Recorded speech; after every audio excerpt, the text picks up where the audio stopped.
కుప్పంలో నీకు అసలు ఇల్లు ఉందా? ఇల్లు లేకపోతే పో. ఓటున్నా ఓటు కూడా లేదు. నా కుప్పం అంటే నాకు అర్థం కాలేదు. కుప్పాన్ని అభివృద్ధి చేసింది లేదు, కుప్పంలో ఇల్లు కట్టుకుంది లేదు, కుప్పంలో ఓటు లేదు. ఇవాళ నీ కుప్పం గురించి వాళ్ళు మాట్లాడుతున్నావు, రంకెలేస్తున్నావు, రంకెలేసి రవిడీజం చేసే పరిస్థితిలోకి వెళుతున్నావు. కానీ ఎల్లో పత్రికలు మాత్రం అది రవిడీజం కాదు, హీరోయిజం అని రాసేస్తే ప్రజలు నమ్మేస్తారా అని అడుగుతా ఉన్నా. ఏమిటి దుర్మార్గం? 11 ప్రాణాలు పోయాయి. ఆ 11 ప్రాణాలు పోయినప్పుడు వారి ఆవేదన మీకు అందలేదా అని అడుగుతా ఉన్నా. గుంటూరులో పాపం మేము మొన్న వెళ్ళి పలకరించి వచ్చాం. ప్రభుత్వం ఒక్కొక్కరికి 2 లక్షల రూపాయలు ఇచ్చింది. బావుడు మరి ఏడుస్తున్నారయ్యా వాళ్ళు. ప్రాణాలు పోతే తిరిగిస్తావా నువ్వు అడుగుతున్నాడు పోలీసుల్ని. ఇంటికెళ్తే నీ భార్యలు అడుగుతారు, మీ పిల్లలు అడుగుతారు, అన్యాయంగా కేసులు పెట్టారని మీకు సిగ్గులేదా అని అడుగుతున్నావు. నిన్ను అడగరా? ఏమండి సార్, భర్త గారు మీరు వెళ్తే పాపం పిల్లలు చనిపోయారే, వాళ్ళ పరిస్థితి ఏంటని మీ భార్య నిన్ను అడగకపోవచ్చు.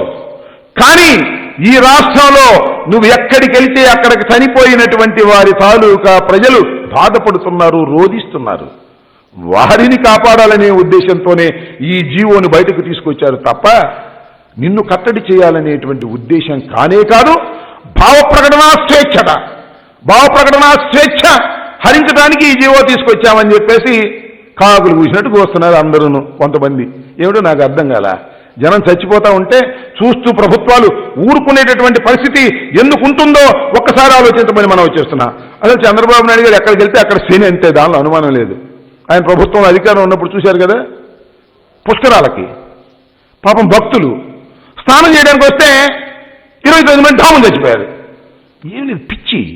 ఏదో ఒక విధంగా విజువల్స్లో బ్రహ్మాండంగా చూపించాలని తాపత్రయం, ఆ తాపత్రయంతో జనాన్ని పొట్టను పెట్టుకున్నటువంటి సంఘటన. ఇంకా బుద్ధి రాకపోతే ఎట్లా? ఇంకా పశ్చాత్తాపం లేకపోతే ఎలా? భావోద్వేగాలు రెచ్చగొట్టి నేను అడుగుతా ఉన్నా చంద్రబాబు నాయుడు గారు, నేను 14 సంవత్సరాలు పరిపాలన చేశాను అంటున్నావు.